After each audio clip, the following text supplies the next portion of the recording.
Yeah, the studio is great. There's heaps of options to use the technology. I'm learning so much about the digital world with ways that can be implemented into real life situations.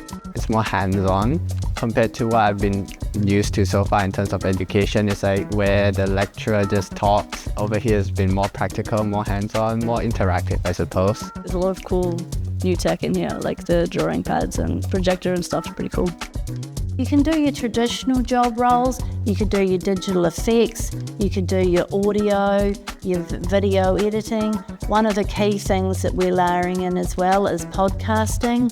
We're doing 3D modelling, we're doing 2D, we have automation as well. What I want to do is to incorporate artificial intelligence and animation and all of this new technology into my artworks and into my exhibitions.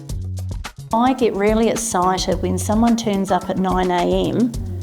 and by 12 o'clock they've actually made their first ever AR experience. And when they turned up, I really don't believe they thought they were going to do that. I'm also enjoying the fact that I'm exploring something that I've never really touched onto before. It's really exciting to explore what I'm capable of and what I can do. I feel like that we are training people to do a multitude of jobs that are really future focused. The world is moving forward on the pin of the people that do this sort of stuff.